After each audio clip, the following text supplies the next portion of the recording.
everyone, it's me, Kelly Sunflower. So I'm on today to do the hashtag end of year tarot tag, and this is a video response to Spirited Stardust, and her channel is called Chanel Days. So I first saw this hashtag on Mystic MZ's channel, but I've also seen quite a lot of responses to this tag too on various channels. So this is an 11 question tag. So question 1 is deck you used the most. I would say that the deck that I used the most in 2023 was 2 decks called the Into the Void Black Tarot, and I also used my Brian deck, which is an oracle deck. I normally use this deck to clarify tarot readings. So let me just show you some of these cards. So it's kind of like a black, white and yellow deck. These are the backs of the cards.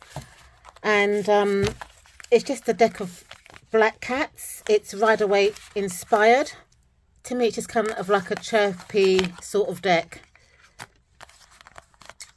My staple deck is a Rider-Waite tarot deck, but for some reason I was using this deck more. Maybe because I've had an awful year, and this cat concentrates on black cats, and I do love a black cat.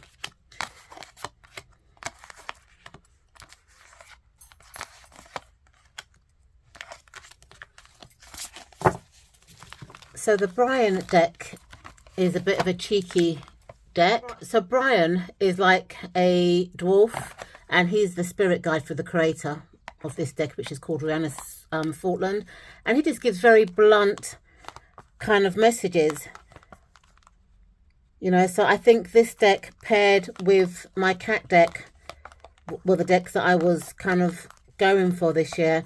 I'm not sure whether maybe the color yellow had something to do with it, because yellow is kind of like a happy color for me, so that could be the reason why I was gravitating more towards decks that were more probably yellow and black based. Who knows? So this is my Brian deck. So question 2 is the deck you didn't use at all. And the deck that I didn't use at all this year is the Magicians, Martyrs and Madman Tarot. As you can see, it's still in its cellophane. I guess the reason why I didn't use this deck is because I've had so many decks in this year, and plus as well I was ill for half of the year.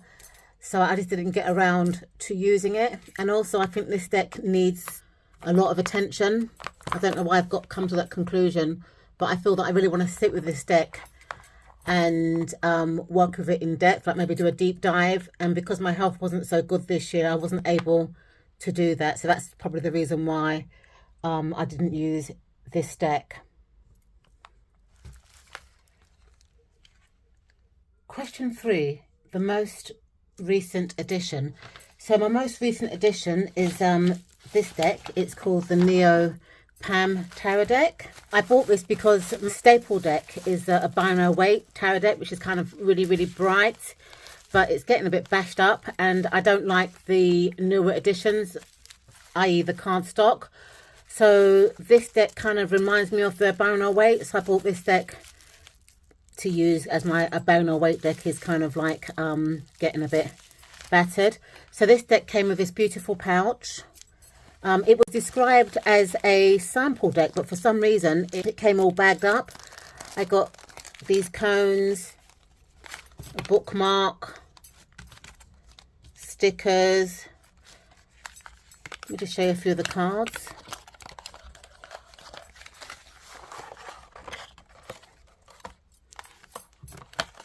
And apparently you can use this deck under a UV lamp, but it's just the bright colours that I like. This deck as well also came with like loads of extra cards. So I don't know why that is. I've got an extra 4, an extra 3 of Swords,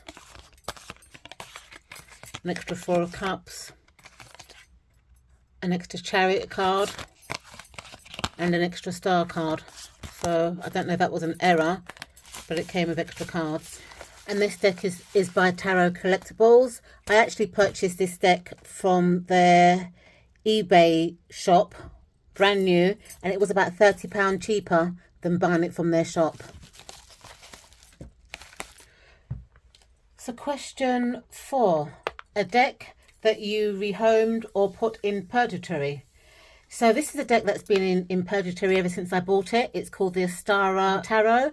I've had this deck for about 4 years and I bought it on a whim. I don't know why. So when I was looking for the guidebook, I just didn't like the artwork. So I then kind of like looked at a few flip throughs and just thought this deck's not for me. So I haven't used this deck. I've just, as I said, gone via the guidebook and flipped throughs. So it hasn't actually been touched. But it's been in my purgatory box ever since I bought it. Maybe it will grow on me one day. Maybe I'll have to gift it. Who knows? Question 6. Favourite pairing. So, a deck that my favourite pairing at the moment, because it changes, is the Miracle Lenormand Oracle deck and the Tarot of Beautiful Creatures. And the archetypes are both kind of like doll-like, blithe-looking, big-eyed dolls. So that's why I think that they go. And plus the background is kind of black or dark. So I think they match really, really well. And I've been enjoying working with them together. Even though a lot of the dolls in the Lenormand deck tend to have dark hair. Oops, Daisy, I still think they're quite a good.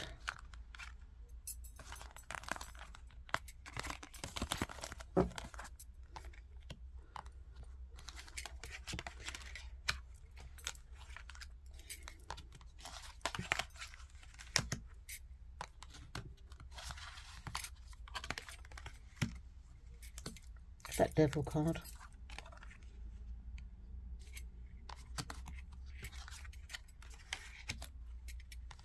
The archetypes in the Beautiful Creatures have different colour hair, but the archetypes in the Lenormand deck is more dark haired, but the faces kind of match, and the aesthetic to me matches, making them a very good pairing. And they actually read quite well together as well. Okay, so favourite deck mod or bag made. I'm quite crap at modding decks. I've only ever edged 2 decks, which was the Anna Kay and I think it was the Lightseers, the mass market one. But I try to just accept decks the way they are. So this bag here was a custom made bag. And it was made by Goddess Gift Shop. They make tarot bags of all sizes, you know, ranging from mini to oracle sizes. And they also make handmade silver kind of spiritual jewellery. So I asked them to make me a double bag. So this bag, it can either take 2 large oracles or 4 tarot decks. So it's all the Patrick Valenza. So I keep my Zama Oracle. I keep my Borderless Deviant Moon. I've got the Tranfi della Luma, the illustrated version. I've got the mass-produced Royal Mischief playing cards. And there's still room inside if you want to put like a tarot mat or crystals. And, you know, it's really, really roomy. So this was the first time that the Goddess Gift Shop ever made a double bag. And now it's available on their shop.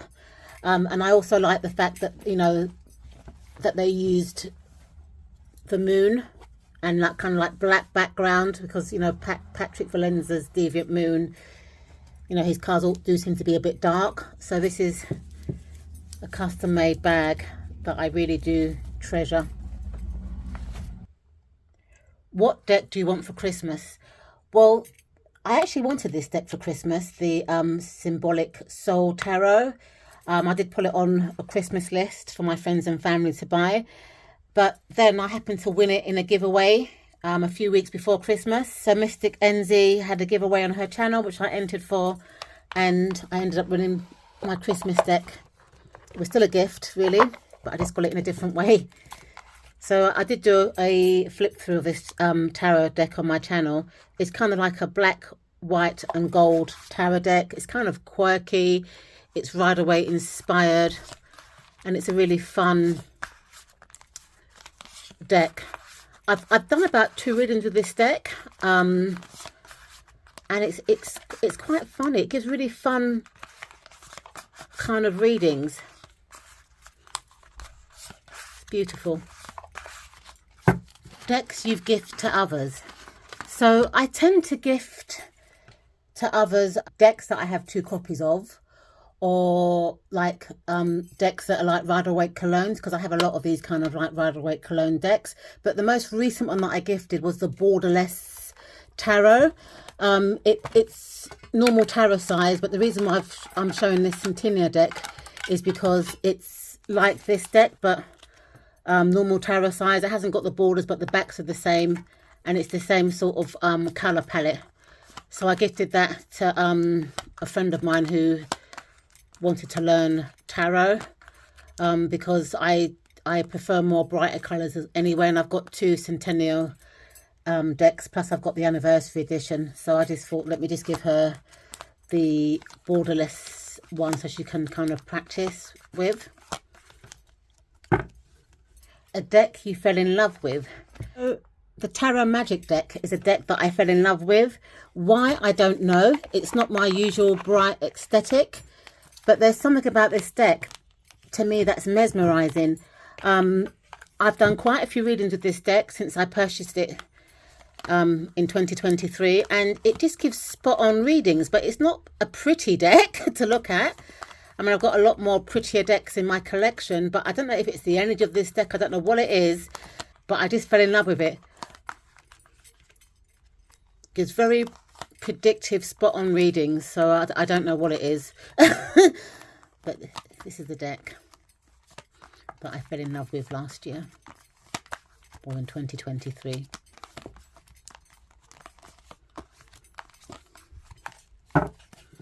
So for the next 2 questions, I'm going to use this deck here, which is called the Visionary Path Tarot, because this is the deck that I've been using since the beginning of the year. So question 10 is, what card sums up this year as a whole?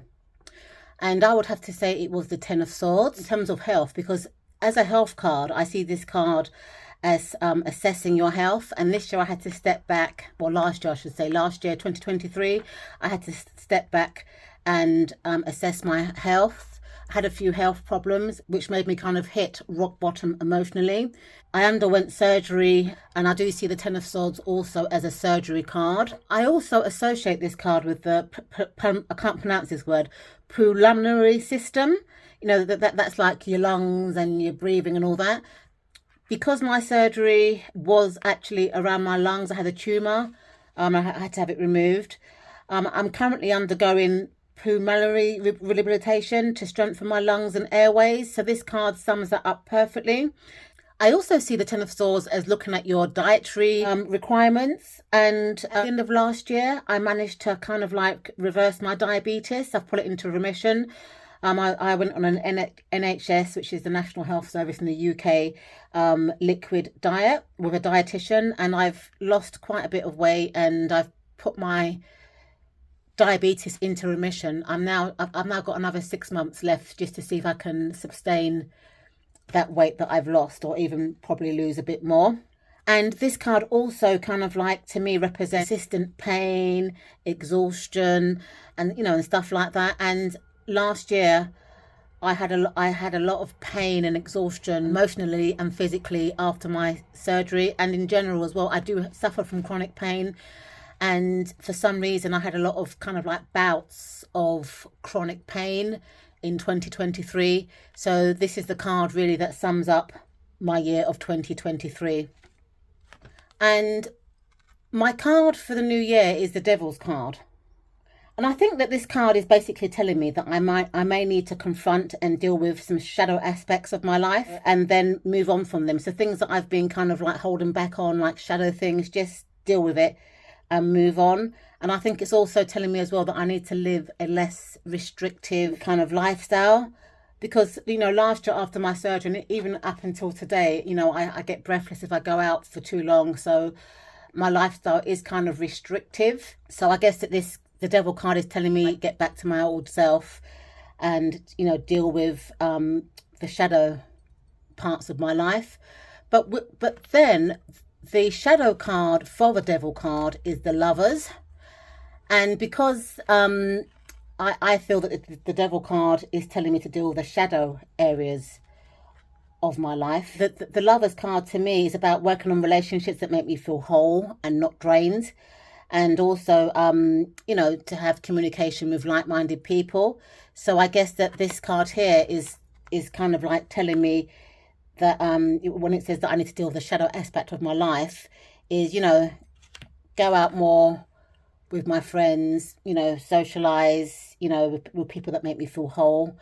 And, you know, when I got ill, that's when I realized who my true friends were. So maybe this card, maybe the shadow card, is telling me, you know, to dismiss people now that, you know, that emotionally drain me or mean me no good. So these are my answers to the 11 prompts. So I'd like to thank Spirited Stardust for devising this wonderful hashtag. I will add links to the decks that I showcased in the description bar if I can. Thank you so much for watching, and I'll see you in my next video. Bye for now.